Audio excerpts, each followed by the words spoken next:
I'd like to call this hearing to order.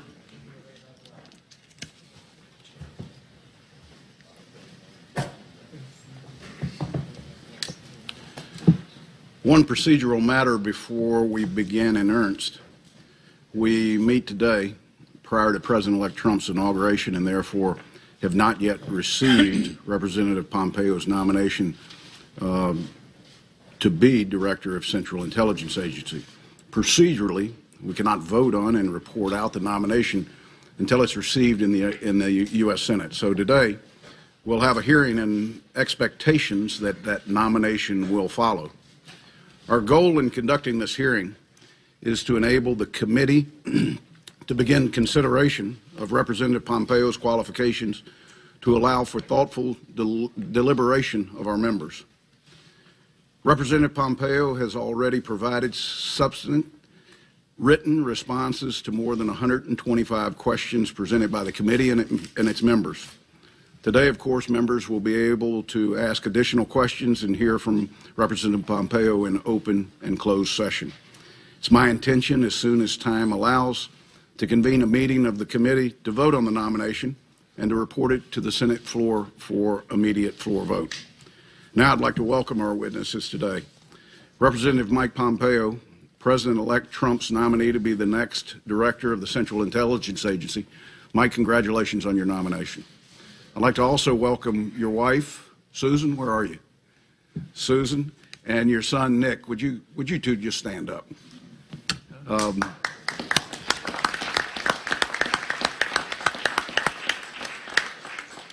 want to thank both of you for your support of your husband, your father, of this incredible opportunity and I think benefit to our country.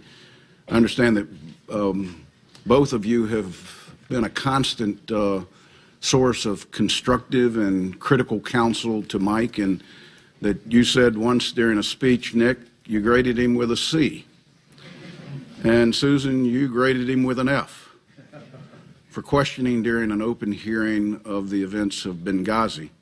For the record, that tough curve you have described in the Pompeo household has clearly served you well and likely prepared you for the challenges that lie ahead. You'll soon be asked to lead what I believe to be one of our nation's most treasured assets during a period of profound change. The Central Intelligence Agency is one of the principal members of the United States intelligence community and is tasked with collecting foreign intelligence through human sources and by appropriate means. The CIA operates in the shadows. Its officers are often undercover and sometimes work in hostile and austere environments. It's not simply a job for many, but a lifestyle. The clandestine nature of the agency's work, however, is both the greatest capability and most challenging liability, as its activities are outside the public view. We address that liability by calling upon the President to nominate individuals with unwavering integrity, and the Senate approves only those who are assured will lead this organization lawfully, ethically, and morally.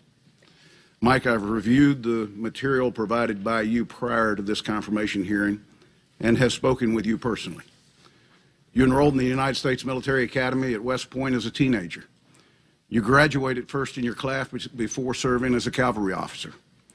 You went on to earn a law degree at Harvard and founded an aerospace company where you served as CEO for more than a decade. You are in your third term representing the people from the 4th District of Kansas and oversaw the intelligence community as a member of the House Permanent Select Committee on Intelligence. I believe your intellectual rigor, your honorable service, and outstanding judgment make you a very natural fit to lead the CIA. I can assure you that this committee will continue to be faithful and follow its charter and conduct rigorous and real-time oversight over the CIA operations and their activities. We will ask difficult and probing questions of you, your staff, and we will expect honest, complete, and timely response. The American people allow the CIA to operate in the shadows because they trust oversight. And I take responsibility very seriously. I look forward to supporting your nomination and ensuring its consideration without delay. I want to thank you again for being here, for your years of service to your country in many different capacities, and I look forward to your testimony today. I now would like to recognize the Vice Chairman, Senator Warner. Thank you, Mr. Chairman, and I also would like to welcome you and congratulate you, Congressman Pompeo, and want to also just note on a personal basis, it's great to have the former Vice Chair back here by my side, willing to kick and prod me if I get off script. Let me also echo what the Chairman says and offer congratulations on your impending nomination to serve as Director of the Central Intelligence Agency. I've enjoyed our recent meetings and thank you for your honest views. If confirmed, you will be sitting at a critical intersection between intelligence and policymaking. You and I agree that politics has no place in your new line of business. Your job will be to give the President the best professional judgment of Americans' intelligence experts at the CIA, even when it might be inconvenient or uncomfortable. As the motto you will see every morning in the lobby of the CIA headquarters reminds us, your job is to search out and follow the truth, regardless of where it may lead. Many risk their lives and toil long hours in anonymity to get that critical piece of information that could mean the difference between literally life and death. Congressman Pompeo, I will need your public assurance that you will always seek to provide unbiased, unvarnished, and timely intelligence assessments to the President, to his cabinet, his advisors, and to those of us in Congress. This intelligence must represent the best judgment of the CIA, whether or not that analysis is in agreement with the views of the President or anyone else who might receive them. I look forward to hearing from you on this topic. I've been concerned, as I've mentioned a number of times, over the course of the electoral campaign and even after it, the CIA and the entire intelligence community has repeatedly and unfairly been subjected to criticisms of its integrity. These comments have affected the morale of these dedicated men and women. This attitude will have a real impact on recruitment and retention of talented individuals willing to serve our country. Today, again, I would like to hear your plan to reassure CIA employees that their countless hours they commit and the operations where they may be called upon to put their life on the line are not in vain, and that their sacrifices will not be disregarded in the White House or anywhere else in the next administration. Intelligence, as we all know and have discussed as well, is a team sport, and all members of that team must work together. The President-elect has announced a former member of this committee, Senator Dan Coates, a friend of many of ours, and to become ODNI. I will be paying particular close attention to the cooperation between CIA and ODNI, as well as other intelligence agencies. I will ask that you commit yourself to this goal of cooperation and to provide assurance to this committee that you share that goal. The agency that you have been nominated to head is facing a number of challenges brought on by the changing world, which will require great leadership to drive organizational adaptation. Among, as the Chairman has mentioned, the increasing use and relevance of open source material and big data, coupled with the increasing amount of bad or false data in the world. The difficulty of using cover in a world where potential recruits have spent most of their lives online using social media. The challenge of maintaining analytical integrity after reorganization that puts analysts and operators in the same rooms working on the same programs. And the changing nature of a millennial workforce, increasingly diverse and born digitally native. Finally, as you know, Chairman Burr and I have committed to conduct a review of the intelligence supporting the Intelligence Committee's assessment that Russia, at the direction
to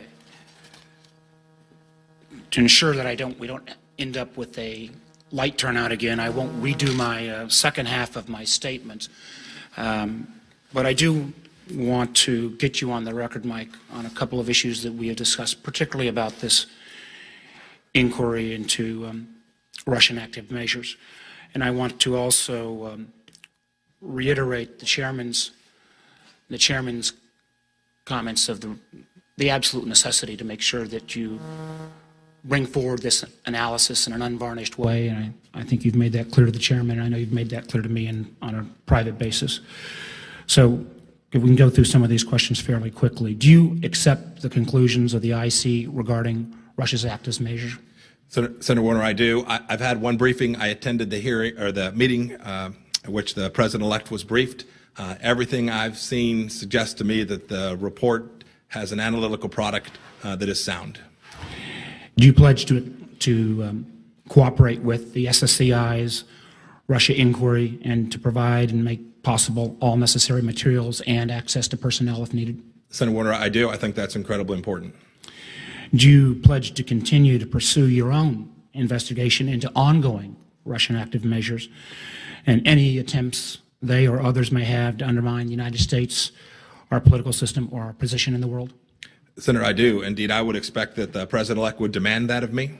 It is fully my intention. I should share, that's my view with respect to all the product that the Central Intelligence Agency produces. We continue to develop intelligence. If we're worth our salt, we will continue to gain insights that are valuable to policymakers, both the president-elect and you all. I will continue to pursue foreign intelligence collection with vigor, no matter where the facts lead. Congressman, I have been critical of the tenor of some of the president-elect's comments about the workforce and the professionalism of the IC.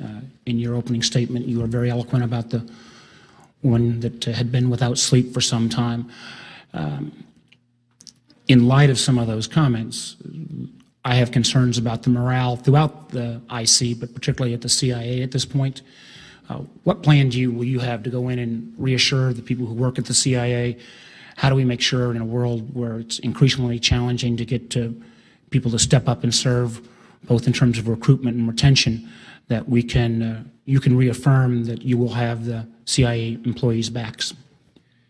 Senator, let me begin by saying I am confident that the Central Intelligence Agency will play a role for this administration it has for every previous administration, as providing powerful intelligence that shapes policy and decision-making inside this administration. I am confident that President-elect Trump will not only accept that, but demand that from the men and women, not only at the CIA, but throughout all of the 17 intelligence communities. With respect to me personally, I have come to understand the value of the Central Intelligence Agency.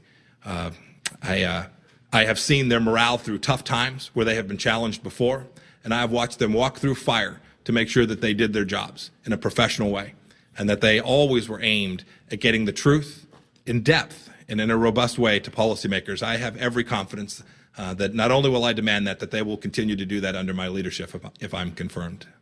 I think it's going to be an ongoing challenge, and if you're confirmed, obviously wish you the best and think that is critically important. I see many of these CIA employees.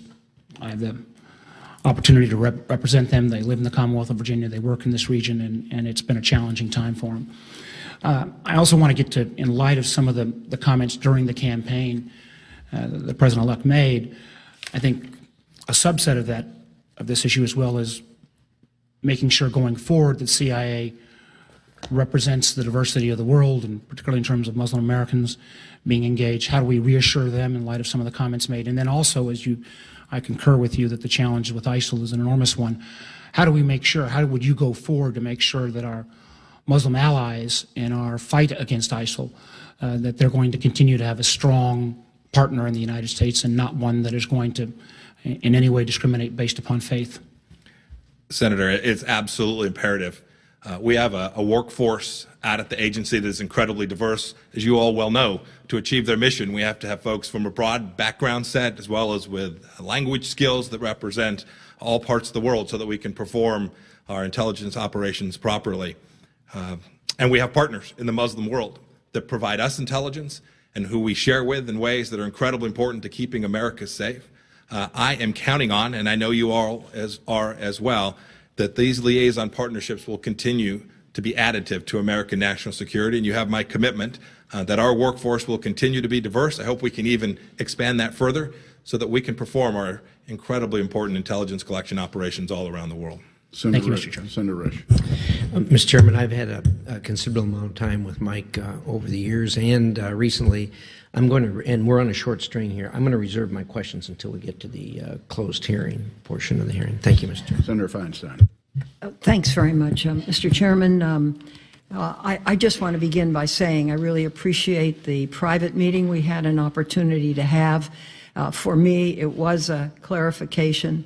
I do appreciate your apology. I take it with the sincerity with which you gave it. I want to ask one follow-up question to what the chairman asked, and that's dealing with those enhanced interrogation techniques.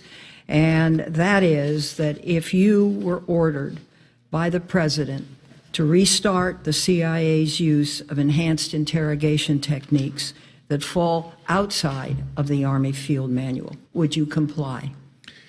Senator, absolutely not. Moreover, I can't imagine that I would be asked that by the president-elect or then president. But I'm very clear. I voted for the change that put the Army Field Manual in place as a member of Congress. I understand that law very, very quickly, and am also deeply aware that any changes to that will come through Congress and the president. And regular order. And regular order, yes, ma'am, absolutely. With respect to the outlines of what's in the Army Field Manual, there's no doubt in my mind about the limitations it places not only on the DoD but on the Central Intelligence Agency, and I'll always comply with the law. Another question. How will you handle the president-elect's refutation of the intelligence community's high assessments that Russian intelligence units, namely the GRU and the FSB, did in fact hack and spearfish into the campaigns and parties of both political parties this past campaign season? Senator, as with, I think I answered Senator Warner the same way, my obligation as the director of the CIA is to tell every policymaker the facts as best the intelligence agency has developed them. With respect to this report in particular, it's pretty clear about what took place here, about Russian involvement in efforts to hack information and to have an impact on American democracy. I'm very clear-eyed about what that intelligence report says, and I have every expectation as we continue to develop the facts. I will relay those not only to the president, but the team around him and to you all, so that we all can have a robust discussion about how to take on what is an enormous threat from cyber. I think you all know that. You all have lived it. This is very real. It is growing. It is not new in that sense, but this was an aggressive action taken by the senior leadership inside of Russia, and America has an obligation, and the CIA has a part of that obligation to protect that information. Thank you very much. I appreciate that. Thank you, Senator. And if I may say thank you, too, for coming back today, and I hope your recovery is very, very speedy. Thank you. I appreciate that. You and I discussed Director Brennan's beginning efforts on modernization of the CIA and trying to set up a different mechanism which would make it more effective. What can you tell us today about how you would proceed in that direction? Senator Feinstein, there was a major modernization program that, frankly, is still in the shakeout cruise at the agency. It's been going on for a while, but still lots of things to work through. My observations from my time as a member of Congress are that the goals were noble and they were trying to get to the right place, and that, in fact, many of the changes that were made may well end up making sense. But I think I have an obligation as I go in to evaluate that, share those evaluations with you. I've heard from a number of you about your observations about its effectiveness. Some of you have a set of views that are opposed. You may not even know that about each other just yet. But I'm going to go in, I'm going to take a look. My expectation is that from my time as a small business person, when you make a change of this scope and scale, that you don't get everything right in that. And my obligation is to try and make sure that we've got everything right, that there are clear lines of decision-making and authority, and that the analytic product that is coming out is true and clear and real. Just one last question. You mentioned the Iranian, what we call the JPOA. And I think whatever one thinks of the settlement in its entirety. Under this, Iran has shipped some 25,000 pounds of enriched uranium out of the country. It's dismantled and removed two-thirds of its centrifuges. It's removed the calandria from its heavy water reactor and filled it with concrete. And it's provided unprecedented access to its nuclear facilities and supply chain. Iran's estimated breakout time has moved from 2 to 3 months to a year or more. In November, on Fox News, you said you can't think of a single good thing that's come from the Iran nuclear deal, not one. Now, thus far, the CIA has provided oversight to this committee with very solid analysis of what the level of compliance is, and thus far, it has been extraordinarily positive. I'd like you to comment on this because, and particularly your comments, because this nuclear deal is in effect just that. It doesn't include other things that are bad things that Iran has done. It's just the nuclear agreement, and they have in fact conformed to it thus far. So would you comment, please? Yes, Senator. First, you have my commitment that we, if I'm confirmed at the agency, we'll continue to evaluate their compliance with the agreement in the way that you've just described the agency has been doing to date. I concur with you that that work has been good and robust, and that intelligence, I think, important to policymakers as they make decisions. I think my comments were referring to the post-January 2016 rampage of Iranian increased activity. And that's, I know you share my concern about that as well. And so when I was speaking to the risk that Iran presents, it was certainly from those activities, whether it's the fact that we now have had missiles that we've had to fire back at into Yemen, the Iranian-supported Houthis. The list is long. They're still holding Americans in Iran. Those were the concerns that I was addressing that day.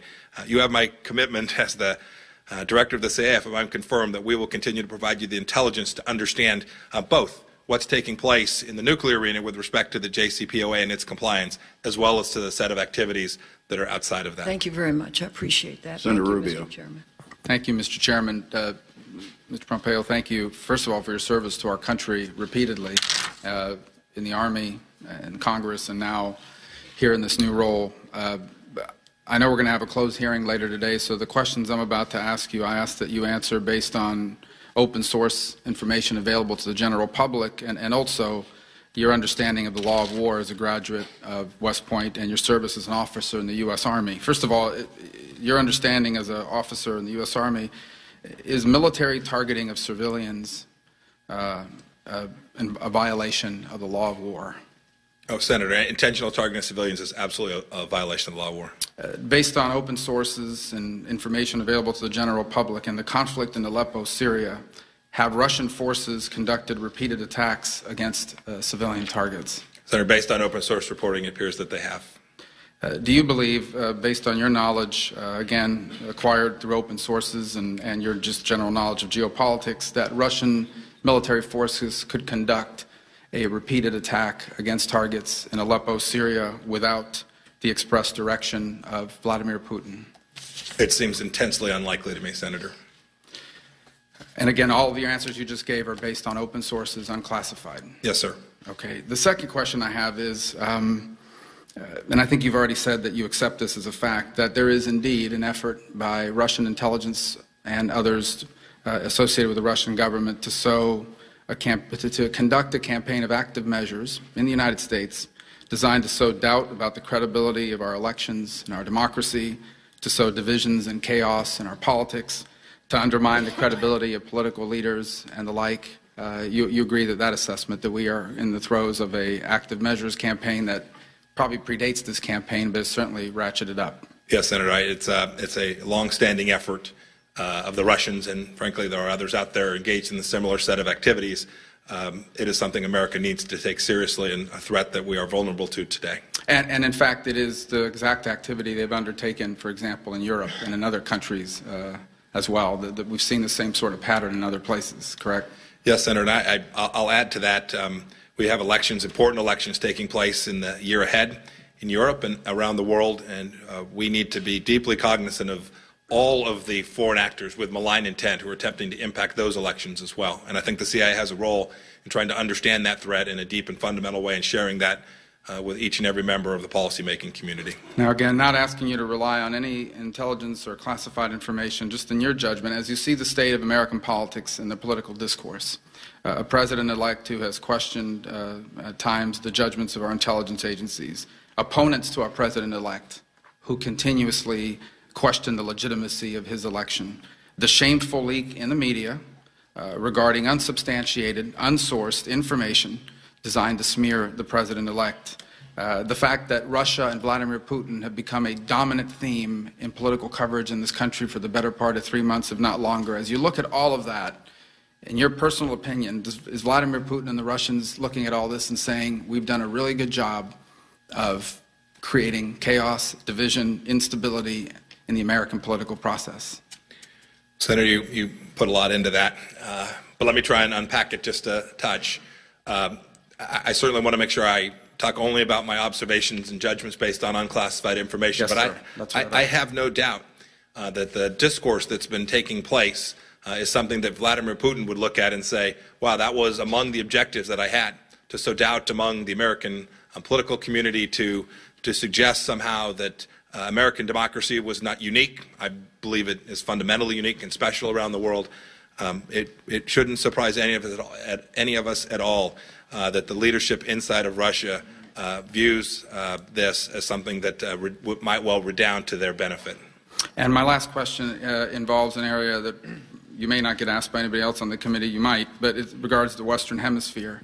And I just ask if you will pledge to work within the interagency to ensure that collection and coverage of the Western Hemisphere, and in particular nations like Cuba, Venezuela, Nicaragua, Ecuador, Bolivia, that we focus on threats that may emanate from those places. Yes. Thank you, Mr. Chairman. Senator Wyden. Thank you, Mr. Chairman, and thank you, Congressman, for coming up to visit. At a time when the President-elect is on record as supporting torture, blocking Americans' ability to protect themselves with strong encryption, and has encouraged the outsourcing of intelligence gathering to the Russians, it's my view you're going to have an enormous challenge to be an advocate for honorable policies.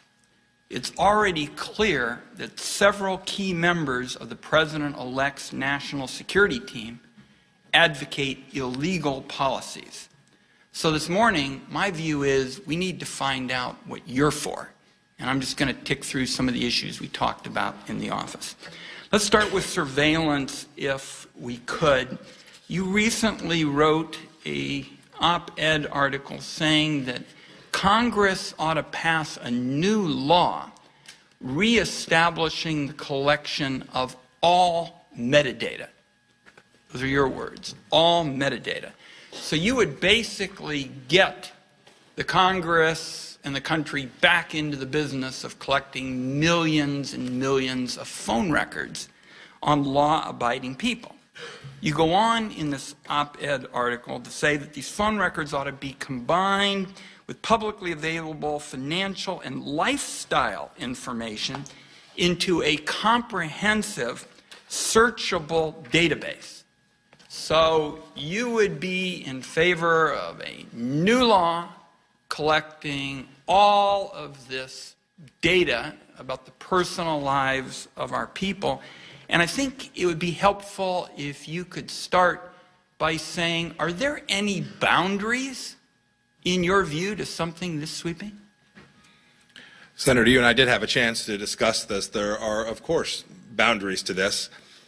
First and foremost, they begin with legal boundaries that exist today. That piece that I was referring to was talking about the U.S. government's obligation to do all that it can in a lawful, constitutional manner to collect foreign intelligence important to keeping America safe. Congressman, that's not what you were talking about. Senator, you said collecting all metadata. Yes, Senator. All metadata. Let me, if I might, just continue. Yes, I still continue to stand behind the commitment to keep Americans safe, and by conducting lawful intelligence collection. When I was referring to metadata there, I was talking about the metadata program that the USA Freedom Act has now changed in fundamental ways. You should recall, voted for the USA Freedom Act, and I understand its restrictions on efforts by all of the U.S. government to collect information. But you wrote this op-ed since the passage of the law. So after the law passed, you said, let's get back into the business of collecting all of this metadata. And I'm curious what kind of information about finances and lifestyles would you not enter into your idea of this giant database? Well, Senator, first of all, I have to begin by saying today that would be, in most instances, what you referred to there would be unlawful under current law. And so, as the director of the CIA, you have my assurance we will not engage in unlawful activity.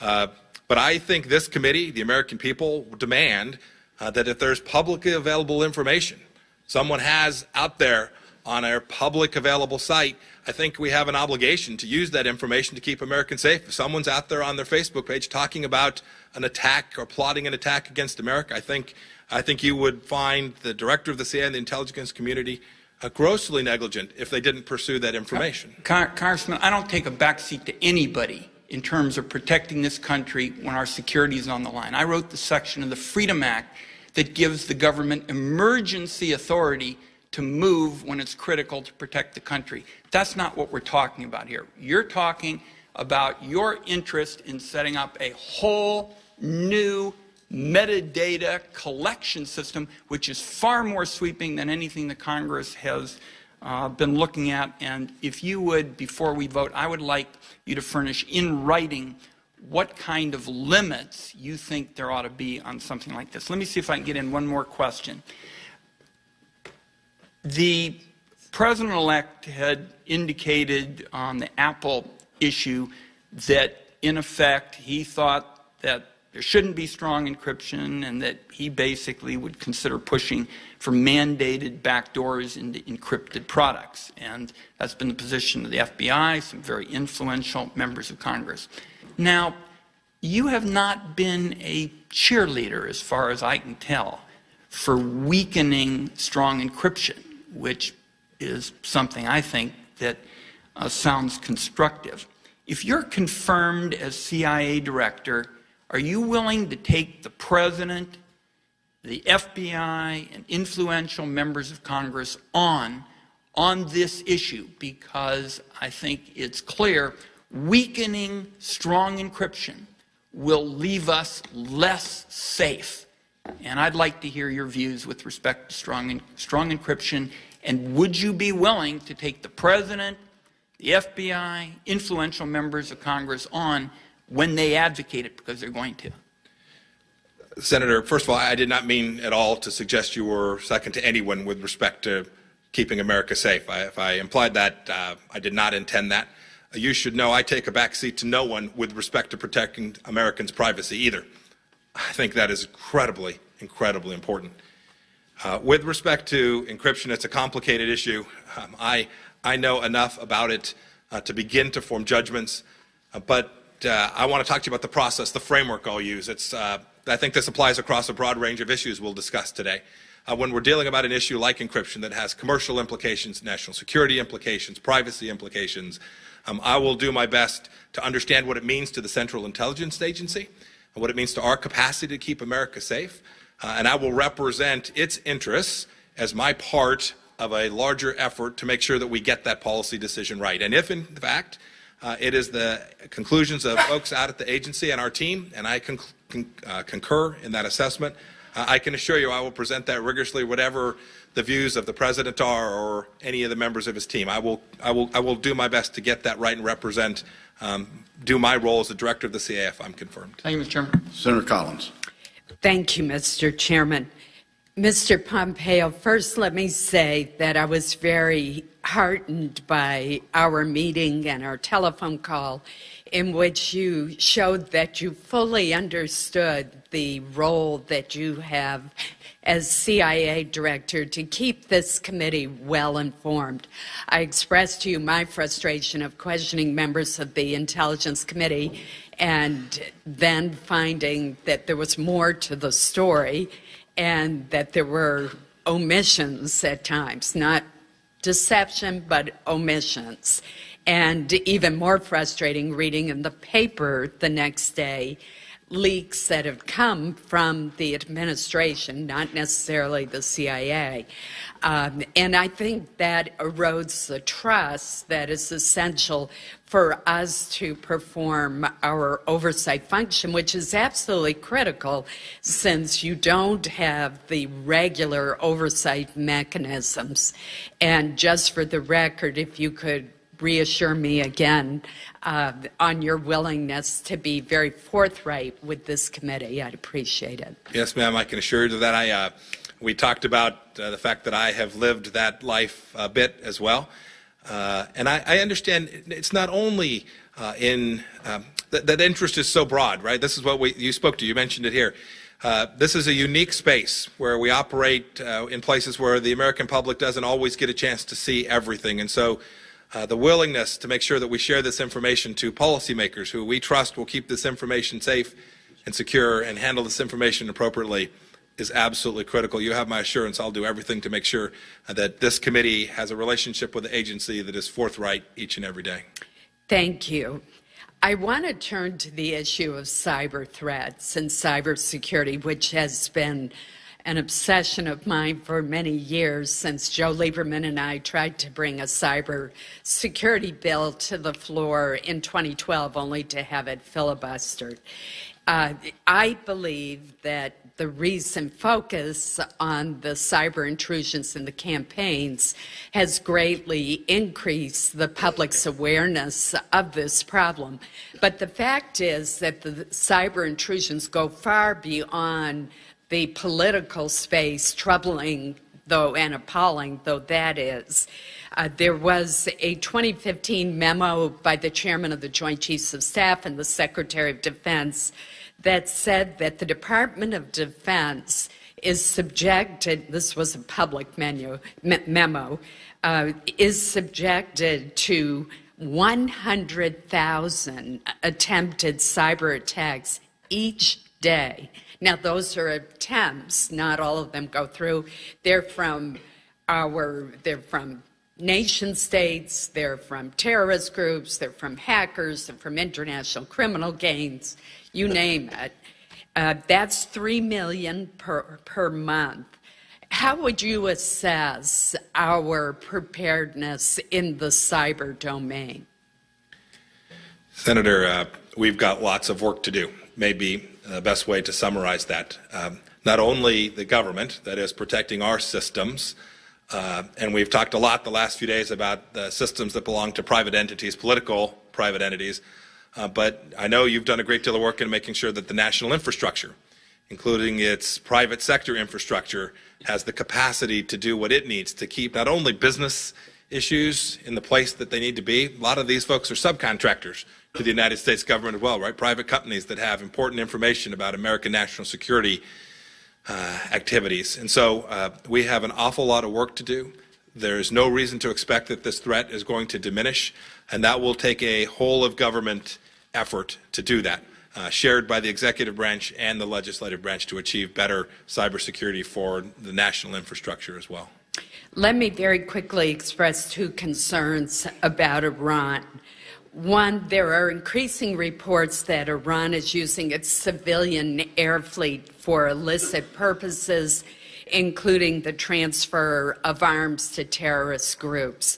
If confirmed, would you make a priority to provide an assessment to Congress of whether or not Iran is using its civilian air fleet for such purposes?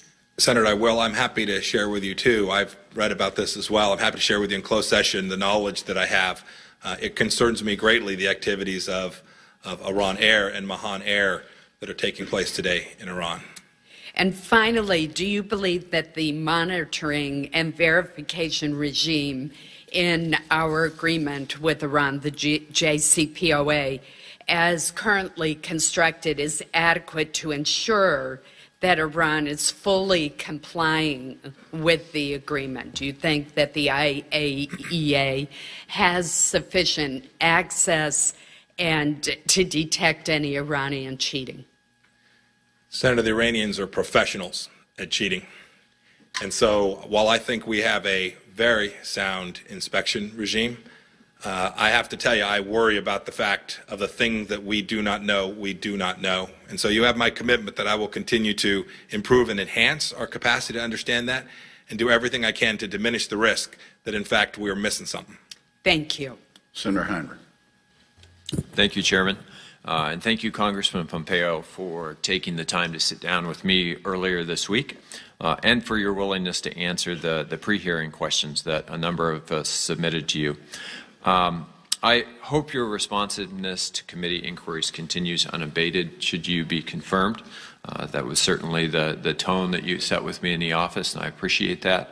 As I told you in our conversation, I've had serious concerns over the last few years that has not always been the lay of the land between the director and this committee. And I understand that the DCIA has a mandate to be fully supportive of the men and women who work there. That is critical. However, I also hope that when, if you are lucky enough to fill that very important position, that we will have a new approach of being open in hearings and with regard to congressional oversight.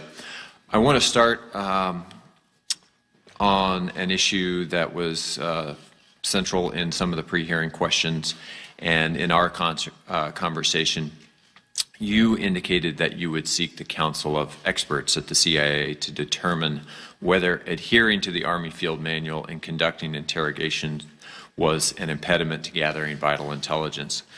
You've been supportive of the use of enhanced interrogation techniques in the past, saying back in September of 2014 that President Obama has continually refused to take the war on radical Islamic terrorism seriously and cited ending our interrogation program in 2009 as an example. Can you commit to this committee that under current law, which limits interrogation to the Army Field Manual, that you will comply with that law and that the CIA is out of the enhanced interrogation business? Yes, you have my full commitment to that, Senator Heinrich. Thank you. Let me jump to another issue. Senator Wyden had touched on this earlier, but I want to follow up a little bit. As the director and as somebody who sat on the House Intelligence Committee over the last couple of years, you're very familiar with the changes in law that have been made under current law, the USA Freedom Act that was passed recently. What changes to that law would you encourage the administration to seek, if any? Senator, I currently have no intention of seeking such changes. But as I think we discussed when we met, I am certain, if I'm confirmed, learn a great deal about the program and develop a deeper understanding and hear lots of views inside the agency, and I will. I'll look to experts there and experts outside. And if, in fact, I conclude that there need to be changes to the USA Freedom Act that protect America, I will bring them to you and have the full expectation that you will consider them fairly as well. I know we were recently briefed on basically the status of being able to collect important information under that law. I would assume that there was probably a similar briefing on the House side. Were you a part of that, and do you feel like, at least with what you know today, that the surveillance that needs to be done is happening under that structure while protecting innocent Americans from unnecessary intrusion? Senator, I've not had a chance to have a complete briefing on that, but I can say that I have not heard anything that suggests that there is a need for change today. Jumping once again over to the JCPOA, I know the day before you were nominated to be the director, you said that you look forward to, quote, rolling back the Iran deal. How would you characterize your position on that today, and would you stand by that statement? Senator, just so the record can reflect that communications was approved before I was aware that I was going to be the nominee to the Central Intelligence Agency.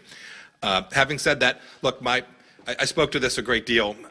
It was my view that the JCPOA was a mistake for American national security. I believed that. But it's also the case that after that I came to the understanding that that was the arrangement this president thought was in the best interest of America, and I worked to make sure that it was fully implemented. And now, if I'm confirmed, I'll continue to do that in my role as the director of the CIA. I will endeavor to provide straight information to you all about the progress that the JCPO has made towards reducing the threat from Iranian nuclear activity, and share with you when that's not happening as well. Thank you, Congressman. Senator Blunt. Thank you, Chairman. So, Congressman, I know we were all pleased we had a chance to visit with you privately. You quickly reached out to members of this committee and met with us, and we'll have a chance to visit later today in the classified setting. I want to go back a little bit to your discussion with Senator Wyden. One of your last comments you made there was that you gave ground to no one in respecting America's privacy, and if you want to give any examples of that in your House career, that would be fine. But as I understood what I thought was that discussion about a more expanded collection effort, it was collecting things that people had chose to no longer keep private, collecting things on social media that people had put out there. And I believe at some point you mentioned if somebody was talking about an activity that could be terrorist or other related, that the director of the CIA should have some interest in that. And am I right in saying you see a different privacy standard if someone is trying to maintain their privacy as opposed to someone who's putting information out there that anyone can see?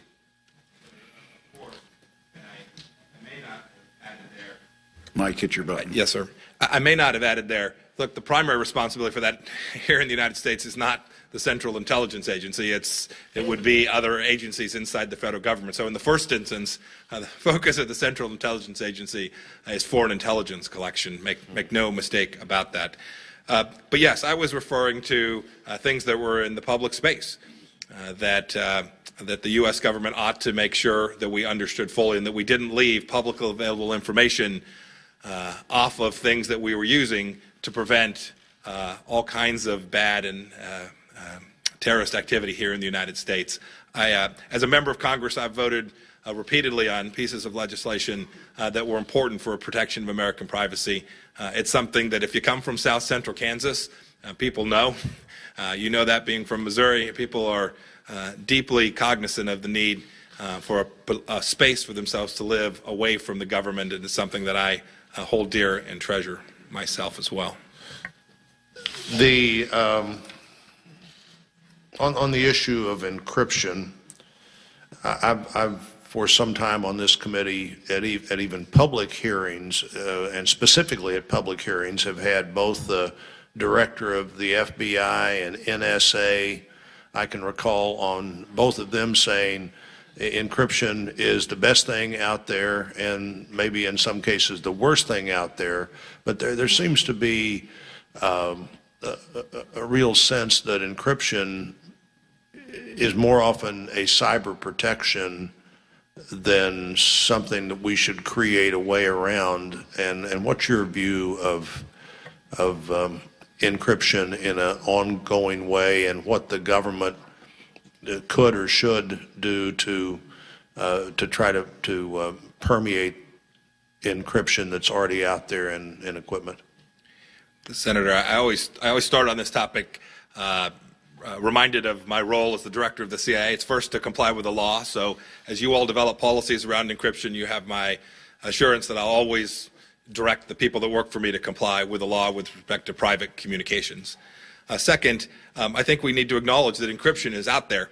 And that not all encryption takes place here in the United States, and so the rules that we put and policies we put in place here in America are things that the intelligence community is going to have to figure out a way to perform its function, knowing that that encryption will continue to be out there.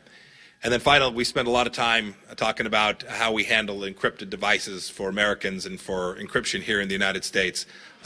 My effort will be to understand it more fully, to make sure that I understand its impact on my role to keep America safe, and to work alongside you to develop a set of policies that achieve that goal while still achieving all the other goals that we have here in America.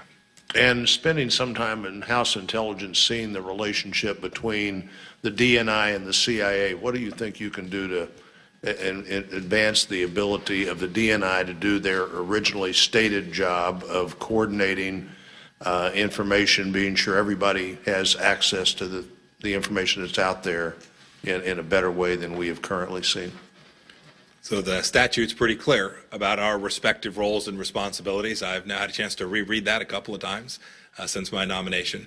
I'm excited about Senator Coates' nomination, if he's confirmed. I look forward to working alongside of him. I've read the histories. I know that there have been conflicts before between the Director of National Intelligence and the Director of the Central Intelligence Agency. In my role as a small business owner, I saw that too. You'd have different people with different roles and you'd see conflict. My effort was every day to work hard to make sure that we were additive, that we each found our own space, that we worked across those borders, not only individually, but that we directed that our organizations would accomplish that as well. So it's not just the two senior officials, I think, that have had conflict before. We need to make sure our organizations each understand that there is a place for the Director of National Intelligence to ensure that there's good communication among the a dozen-plus intelligence agencies, and that information is shared in a timely fashion, and that the Director of the CIA has his plate full, performing his primary functions as well. Thank you. Thank you, Chairman. Senator King. Thank you, Mr. Chairman. Congressman Pompeo, welcome. Thank you, Senator King. And I always, as we discussed, I believe an outside view in an agency that tends to be, not tends to be, but is secretive is an important point of view. So I appreciate your willingness to serve. The larger question. The great foreign policy mistakes of my lifetime, Vietnam, the Bay of Pigs, and Iraq, all were based in one way or another on bad intelligence, or more accurately, intelligence that was tailored to fit the demands of the policymakers. You can't read the history of those decisions without coming to that conclusion. There is no more intimidating spot on the face of this earth than the Oval Office. Will you commit to giving the Commander-in-Chief, the President, unpleasant news that may be inconsistent with his policy preferences based upon the best intelligence that the CIA can develop? Senator, you have my commitment, and while I today am going to avoid talking about conversations that the President and I had with as much energy and effort as I can tell you that I have assured the President-elect that I'll do that as well.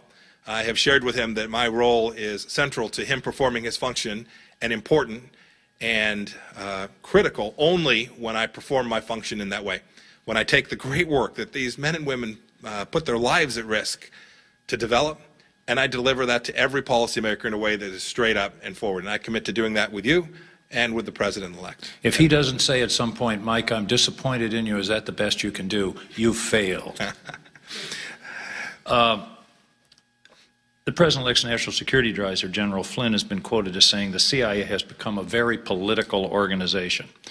In your written response to our questions, you said there is a sense of a more politicized intelligence environment. That's sort of like people are saying there's a more politicized intelligence environment.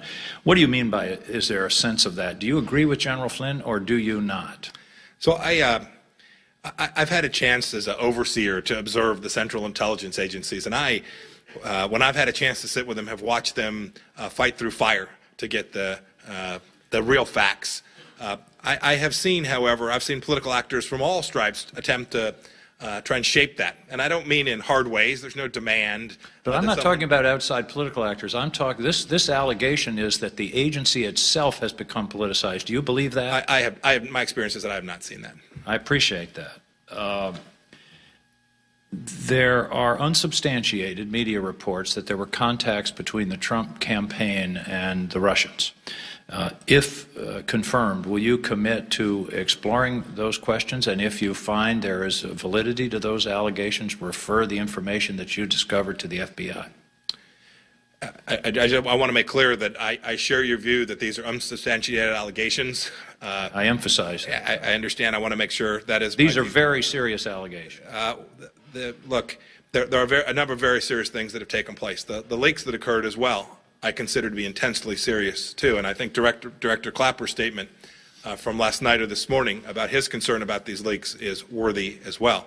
But to your question more directly, I promise I will pursue the facts wherever they take us. The Central Intelligence Agency has that as one of its singular functions, and you have my commitment that I'll do that with respect to this issue and each and every other issue as well. Thank you. On July 24th, 2016, you sent the following Twitter, quote, "Need further proof that the fix was in from President Obama on down? Busted. 19,252 emails from DNC leaked by WikiLeaks." Do you think WikiLeaks is a reliable source of information? I do not. And the fact that you used the word proof, need proof, that would indicate that you did think it was a credible source of information. Senator King, I have never believed that WikiLeaks was a credible source of information. Well, how do you explain your Twitter? I'd have to go back and Sorry, I don't want to be accused of the wrong term. I appreciate that. I'd have to go back and take a look at that, Senator. But I can assure you, I have some deep understanding of WikiLeaks, and I have never viewed it as a credible source of information for the United States or for anyone else. I appreciate that. Thank you, and I appreciate your candor here today, and look forward to further discussions. I just hope that you will hold on to the commitment that you've made today, because it's not going to be easy. But your primary role is to speak truth to the highest level of power in this country. I appreciate again your willingness to serve. Thank you very much, Senator King. With the indulgence of all members, I made a promise to all members on the committee that were they in other confirmation hearings and they showed up, I would show them preferential treatment on recognition. And if there is no objection, I would like to recognize Senator McCain for 5 minutes of questions. I thank you, Mr. Chairman, and I apologize. I'm chairing the committee for hearing on General Mattis. First of all, I'm here to support Congressman Pompeo's nomination, despite he has overcome a very poor education, and he's been able to surmount that handicap, which has been a burden for him throughout his career. I just want to, as you know, we passed legislation that only treatment of prisoners would only be in accordance with the Army Field Manual, and that law was passed. The vote was 93-7 in the United States Senate on that particular amendment. We will continue to support that and enforce that law. Senator McCain, I voted for that, and I will. Thank you. And will you, if you have any recommendations you have for changing the Army Field Manual or other rules governing interrogation, you'll share those with Congress? Yes, sir. And I don't want to take the time of the committee, but obviously the Russians have been hacking. There's no doubt about that, obviously. And whether they intended or what their intentions were, whether they actually succeeded or not, there is certainly no evidence. What do you think it's going to take to deter Vladimir Putin's continued interference, not just in our elections, but attempts to have access to our most sensitive and classified materials, secrets? It is a long, long list of offenses in cyber that Vladimir Putin and the Russians have basically compromised our national security. What do you think it takes to deter him? Senator, I don't know that I can answer that question comprehensively today, but I can tell you it is going to require an incredibly robust American response, a response that is a security-related response, that is we have to get better at defending against these, and then a response that holds actors accountable who commit these kind of actions against the United States of America. And the form, the nature, the depth, the severity of those responses will be decisions of policymakers that will be beyond me as the director of the Central Intelligence Agency. But I do view my role there as central in providing you with a deep understanding of what's taken place, how that took place, and a set of options surrounding the kinds of things in the intelligence world, at least, one might take action on so that we could successfully push back against it. Wouldn't the first step to be to establish a policy and as to how we treat cyber attacks, and therefore from which we could develop a strategy? And right now we have no policy. Senator, I would agree with that. It is very, very important that America, all of government, develop a policy with respect to this. And I have confirmed, promise I'll work alongside you to help in developing such a policy with good intelligence. Right now we are treating these attacks on a case-by-case basis, which is not a productive nor, I believe, enterprise that would lead to success. Is it? Do you? I would agree with that, Senator. Do we have the capabilities, in your view, to adequately respond to cyber attacks? I'm talking about the capabilities now, not the policy. Senator, I want to be a little careful in open session talking about the full scope of American capabilities. But this is an amazing nation with incredibly smart people. And if given a policy directive to achieve the objective you're describing, I am confident that America can do that. I thank the chairman and the indulgence of the committee, and Congressman, I'm sure you'll do an outstanding job. We look forward to working with you. Senator Langford. Thank you, Mr. Chairman. Mike, it's great to see you. You and I served together in the House. I saw up close and personal the tenacity of your work, how seriously you took the task there, that you engaged immediately in policy issues, and your passion was to be able to come and help. And that still remains today. Your greatest asset is no doubt Susan, and your tremendous relationship and your family. And I know that will be a great asset to the nation as well. And so thank you for stepping up to do this. Your whole life changed a month ago when you accepted the possibility of a nomination for this. And so thanks for stepping up and do it. Let me ask about the role of the CIA and its face and the direction that it looks. Can you walk me through your philosophical perspective of it being a foreign face, and what is the role in the United States for the CIA? Well, Senator, first of all, thanks for the kind words. I enjoyed working alongside you on important policy matters as well, and right back at you, Ray Cindy. Yeah.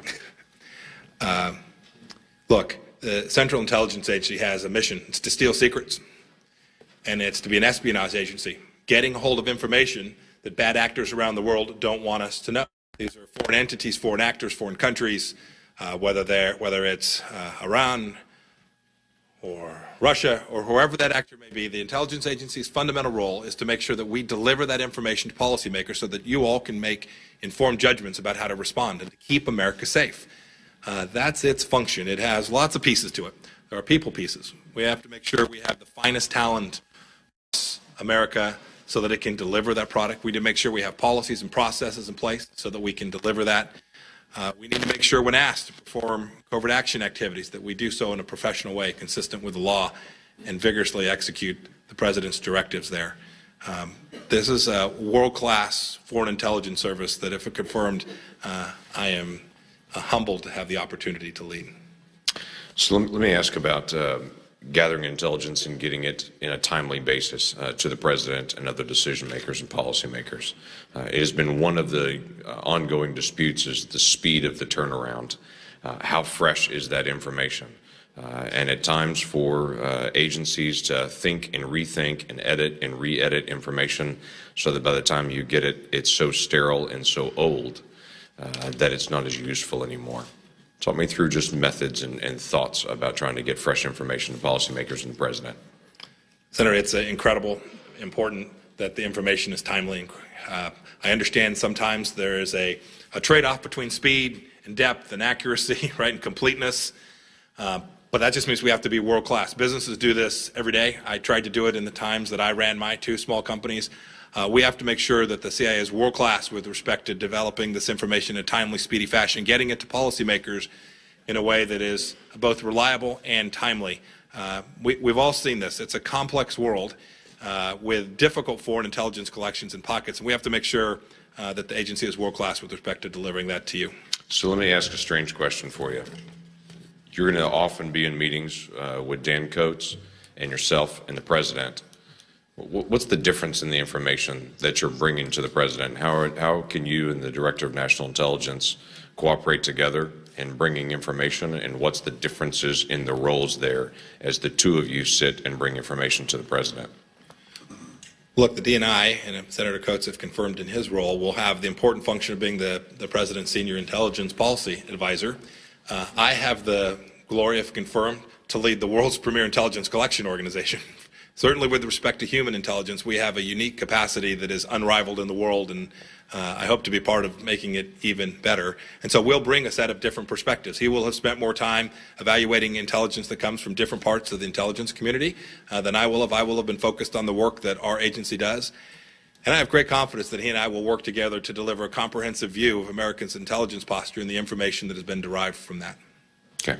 Thank you. Thank you, Senator. Very much, Mike, for your service, and Susan for yours. Thank you, sir. As well. So, Mr. Chairman, I yield back. Senator Manchin.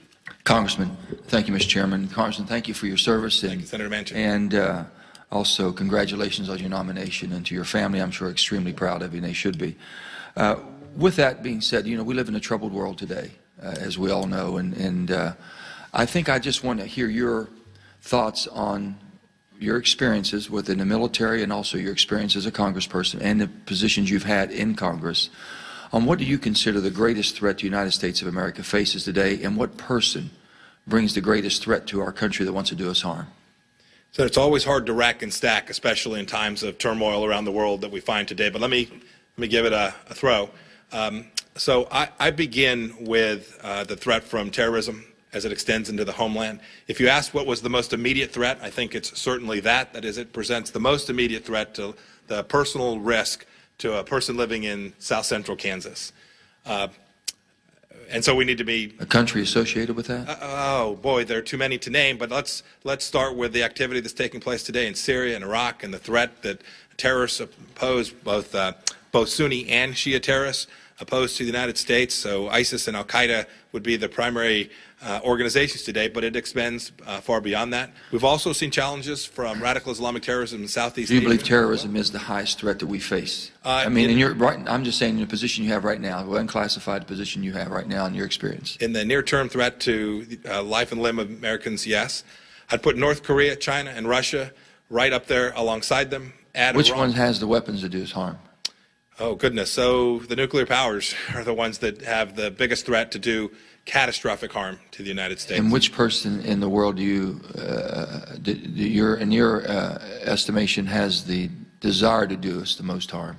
Boy, to ask me for a singular individual is really a tough question, Senator Manchin. The list is long. There's a lot of them? Yes, sir. Okay. West Virginians are asking me continually, can we trust the intel community? And they go back, they keep referring back, because through the political, they listen to a lot of the political campaign rhetoric. You know, we had weapons of mass destruction. We declared war in Iraq. We found out that maybe we could have taken a different course or altered that course. So they have concerns about that. And I would just like to ask, do you have confidence in the intel community, the CIA in particular, where you're going into? I do. Look, I'd never stand here today to tell you that the agency has had perfection throughout history, nor that it'll have perfection if I'm confirmed on my watch.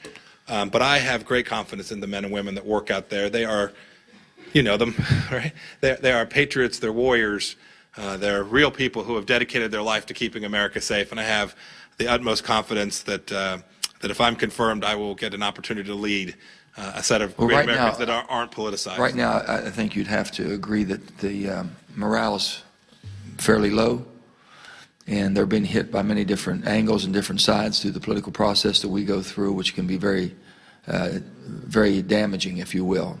What's your first point of order, and what's your first steps that you intend to take, if confirmed, to lift that morale up and let them know that we're all on the same side? Senator, I might just respectfully dissent from the predicate of your question a bit. I've had a chance over the last few weeks to spend a little bit of time with a handful of people out there. I haven't seen the low morale that you described. Look, they're human beings. They're Americans too. They watch the political process. But what I've seen from the spirited warriors out of the Central Intelligence Agency is a desire to sort of get out of the middle of this fight and continue to perform their function, right?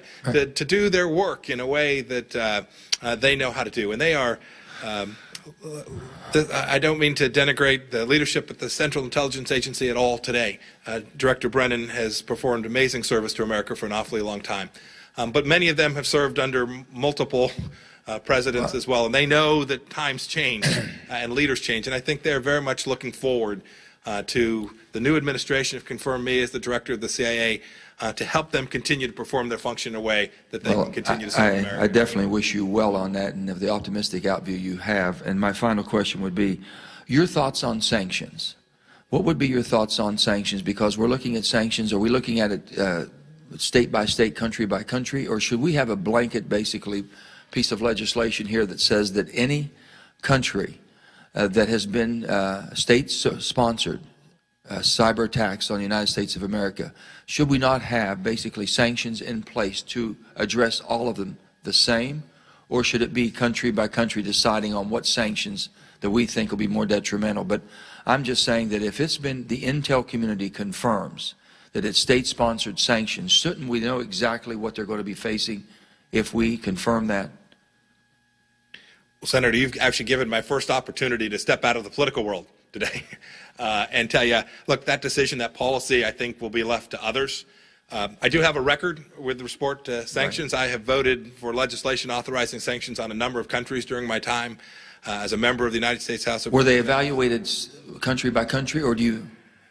Yeah, my recollection is, Senator, they were nation-by-nation sanctions that we were evaluating. So basically, whatever relationship we have with that nation, it could be a little bit easier on one, tougher on the other. But don't you think us as policymakers should have sanctions that say, listen, if you do this to us and it's confirmed and it's state-sponsored by you, whether it be financially, whether it be economically, whatever it might be, these sanctions will go into effect immediately? Senator, I'm going to defer on the policy question today. I'll make sure you have all the information you need to form good judgments about that. Thank you very much. Thank you, Senator Manchin. Thank you, sir. Senator Cotton. Mike, welcome before the committee, and congratulations on your nomination to be the Director of Central Intelligence. Susan and Nick, it's good to see you again. I know that you're very proud of Mike, as we all are. This has been a very thorough hearing. We've spent Lord knows how many hours at the agency and traveling around the world, so I think I have a pretty good sense of your views on these questions. Therefore, I'll reserve the rest of my questions until a closed hearing when we have a little more frank discussion. Since Senator McCain scurrilously attacked your education, I will stand up for our Army background. I will say I'm troubled somewhat by the material I found in your biography that you came in first in your class at West Point and therefore had your choice of branches and chose armor instead of infantry. I will consider this a youthful indiscretion that does not reflect on your current service, and I will see you this afternoon. Thank you, Senator Cotton. I am glad to see, Mike, that you haven't forgotten where the razor is, like some Army veterans. I'm preparing to deploy covertly. Senator Harris. Representative Pompeo, I was glad to meet with you earlier this week, and congratulations on your nomination. For clarification, have you read in its entirety the IC report assessing Russian activities and intentions in recent U.S. elections? I have. And do you fully accept its findings, yes or no? I've seen nothing to cast any doubt on the findings in the report. Okay. And your voting record and stated position on gay marriage and the importance of having a quote-unquote traditional family structure for raising children is pretty clear. I disagree with your position, but of course you're entitled to your opinion. I don't want that, however, to impact your opinion on that matter, the recruitment or retention of patriotic LGBT women and men in the CIA, some of whom have, of course, taken great risks to their lives for our country.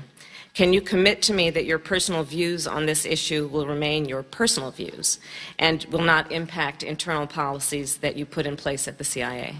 Senator Harris, you have my full commitment to that. I would only add that in my life as a private businessman, this same set of issues was out there. I had my views at that time as well, and I treated each and every member of the workforce that I was responsible for at those times with the dignity and respect, and demanded of them the same things that I demanded of every other person that was working as part of my team. And do I have your assurance that this equal treatment will include policies related to child care services, family benefits, and accompanied post for dependents?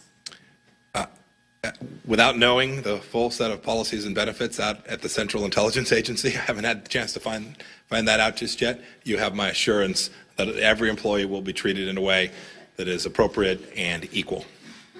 And that you will not put in place any policies that would discriminate against any members because of their sexual orientation? Ma'am, I can't imagine putting in place any policy that was discriminatory with respect to any employee.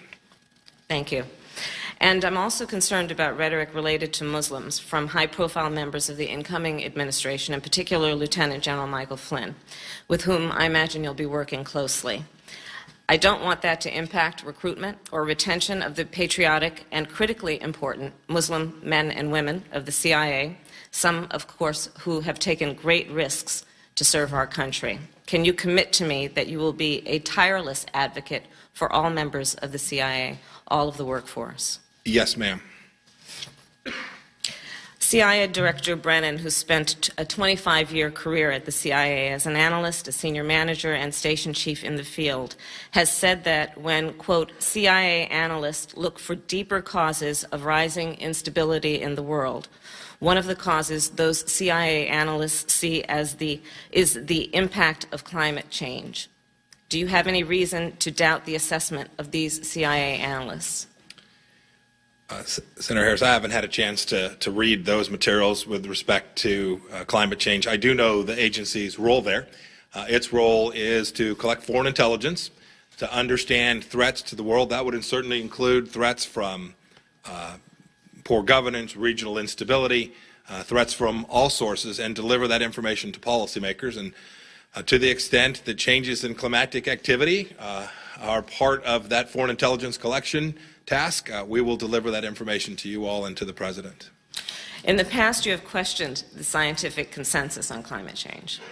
Nevertheless, according to NASA, multiple studies published in peer-reviewed scientific journals show that 97% or more of actively published climate scientists agree that climate warming trends over the past century are extremely likely due to human activities.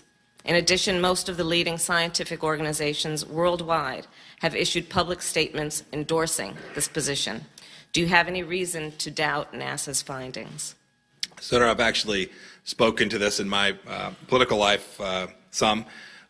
My commentary, most all, has been directed to ensuring that the policies that America put in place actually achieve the objective of ensuring that we didn't have catastrophic harm that resulted from change in climate. I continue to hold that view. I frankly, as the director of CIA, would prefer today not to get into the details of climate debate and science. It seems my role is going to be so different and unique from that. It is going to be to work alongside warriors keeping Americans safe. And so I stand by the things that I've said previously with respect to that issue. So I'm not clear. Do you believe that NASA's findings are debatable? Senator, I have to tell you, I haven't spent enough time to tell you that I've looked at NASA's findings in particular. I can't give you any judgment about that today. Can you guarantee me that you will and will have a follow-up conversation on this? I'm happy to continue to talk about it. Yes, ma'am, of course. Thank you. Senator Cornyn. Congratulations, Congressman Pompeo, on your nomination and your Thank you, family. Senator. I know they're very proud of you, and I have every confidence that you will do an outstanding job as the next director of the CIA. I want to ask you about the comments that were made by the FBI director back in May 2016 when he identified what he called the Ferguson effect on law enforcement. And hang in there with me. Let me make the application to this context. Basically, the argument was that law enforcement was being self-restrained in terms of its policing activities, thus exposing law enforcement to assaults, and many of which were deadly assaults, and the public safety was not being enhanced because they were not using the full array of their authorities for fear of what might happen in terms of public opinion or political retribution. I have read your predecessor's, General Michael Hayden's book, Playing to the Edge, and it strikes me that he states the proposition well in terms of my view about what our intelligence authorities ought to do in collecting intelligence and protecting the safety and security of the United States. I don't want our intelligence officers and authorities to restrain their activities for fear of political retribution or for fear of that they will be criticized for using the lawful authorities granted by the United States government to the edge, not going over the edge, but I want to make sure that they take full use of those lawful authorities.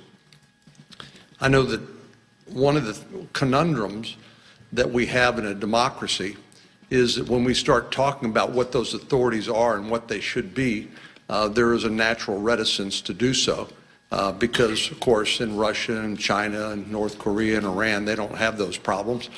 In dictatorships and autocracies, they just do what they want to do without regard to any oversight, any laws, any constitution that necessarily and importantly limits what we can do in a democracy. But I think there is a danger when we start talking about the role of our intelligence agencies that either wittingly or unwittingly, sometimes misinformation or disinformation about the nature of the activity and nature of the authorities enters into the debate in a way that eventually damages or limits our ability to play to the edge of our lawful authorities and the interest of our security and safety. I just want to get an idea from you about what you think the director's role is in terms of engaging in the debate when it comes to what authorities that either your agency or the FBI or other members of the intelligence community need. There was a question about metadata, which of course metadata is not content. It's the United States Supreme Court has said there's no reasonable expectation of privacy, so the Fourth Amendment isn't implicated. This is information that's routinely collected by law enforcement agencies. But my concern is, and maybe I'm not being as direct and clear as I should, I just want to know what you think your role will be in terms of standing up and defending the lawful authorities of the intelligence community in order to play to the edge of that legal authority in the interest of the safety and security of the American people. Well, Senator, thank you for that question. It's a great and incredibly important question. I share your concerns that we run the risk of not using the authorities in a way that is important in keeping America safe if folks are afraid that there'll be political retribution. One of my tasks in that vein will be to make sure that we're doing it right, that we are doing it in a legal and constitutional way. And then when we are, to defend the people who were doing that vigorously and with all my might and to have their backs at every single moment. You have my word that I will do that. There's a second piece to this as well, I think, that it's important, and you hit upon it, which is I think we have an obligation as leaders to share with the American people all that we can about what's going on and what's not going on, and to do so in a truthful and complete manner. It's part of why I think the oversight function is so important. To the extent we're surprising people, whether we're surprising members of Congress or we're surprising the public, we run the risk of losing those very important authorities. And so I think each of us has a responsibility. If confirmed as the director of the CIA, I will see it as my responsibility to do everything I can to make sure that we're talking about the critical nature of these authorities and how they keep Americans safe and the goals that they have accomplished in this good work in a way that permits the intelligence community to lawfully and constitutionally do all of its responsibilities. Mr. Chairman, can I follow up just briefly with one last question? Senator Kent.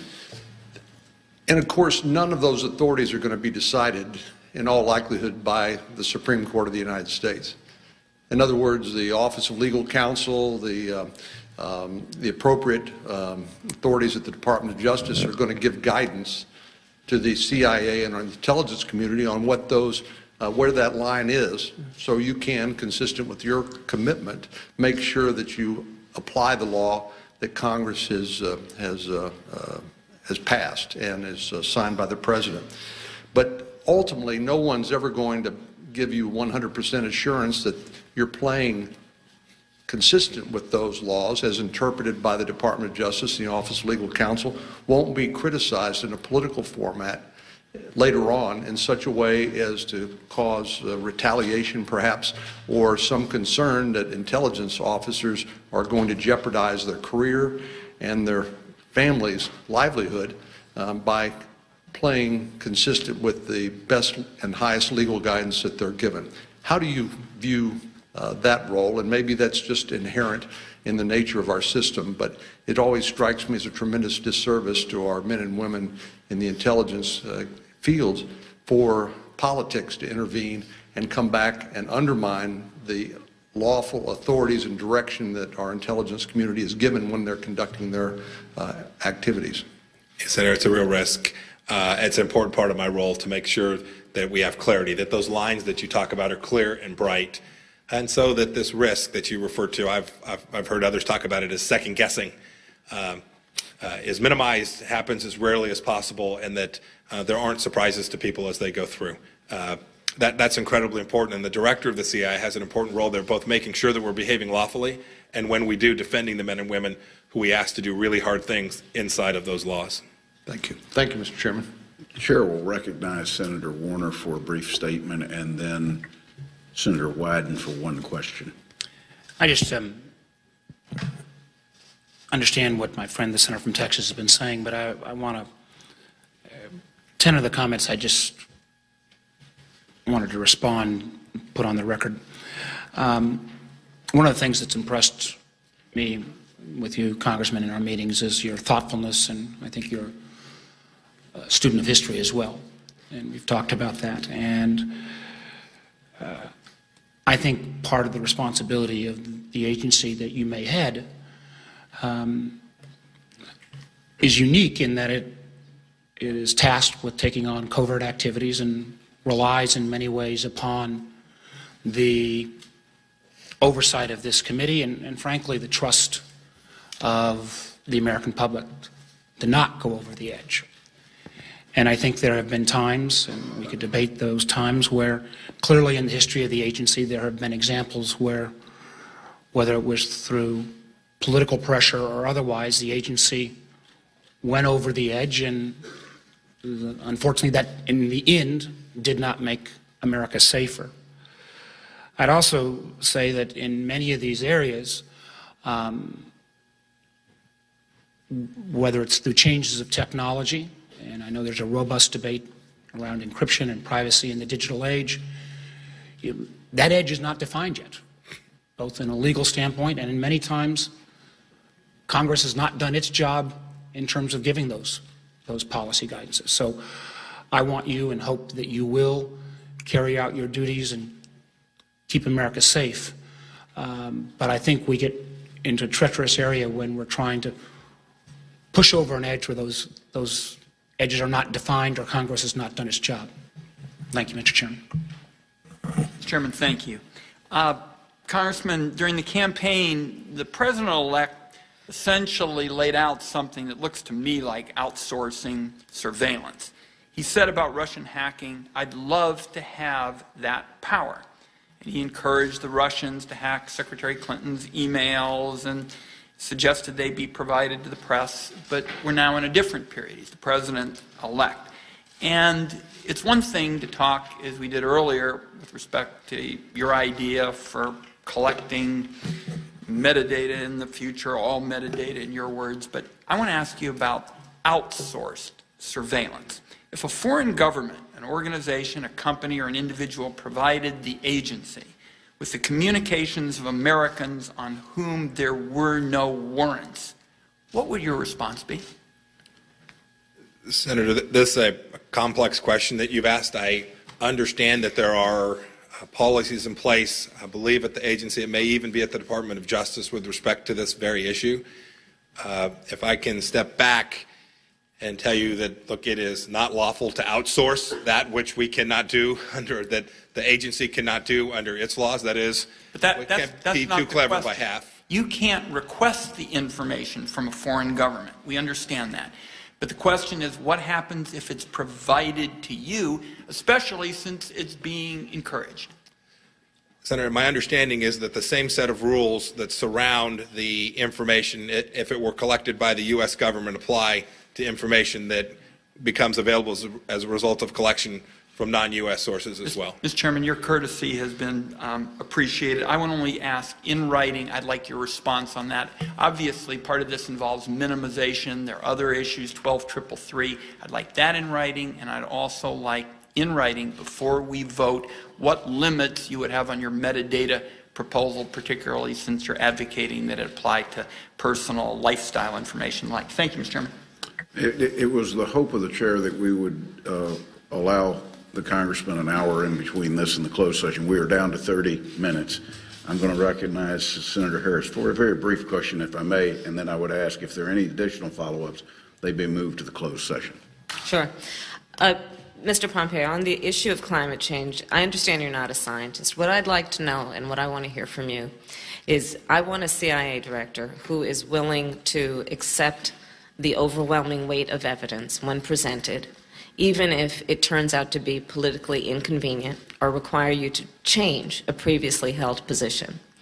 And so what I want to hear from you is a guarantee that when presented with that evidence, you are willing to then take a position that defers to the weight of that evidence, even if it requires you to change a previously held position that may have been politically helpful to you or a position that you have taken during your tenure in elected office. Senator, you have my commitment to that. I am an engineer by training. Facts and data matter, and you have my assurance that if I'm confirmed my role as the CIA director, I will look at the evidence and give a straight-up answer to you and to all the policymakers to whom I have a responsibility. Thank you. Congressman Pompeo, this brings to a close the open session of this hearing. Let me add to what Senator Cornyn and Senator Warner spoke on, and that is that it's important that we realize that every president has the authority to provide direction or directives, and that's certainly been the case for every president that I've been involved with in the intelligence community, and that directive expands or contracts in some cases the ability of the agency, and all members of this committee should realize that. I want to apologize for not giving you the hour, and I apologize for the power interruption, but I want to thank you for your service to Kansas. I want to thank you for your service to the Congress.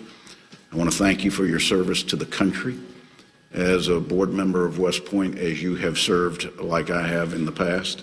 I want to thank you for how you've used your military education, and more importantly, how that's highlighted the greatness of the institution and the role it plays in developing future leaders of the country, of which you exemplify that. For that, we are grateful. This hearing is adjourned. Thank you, Senator Burke. Thank you, Senator Warner.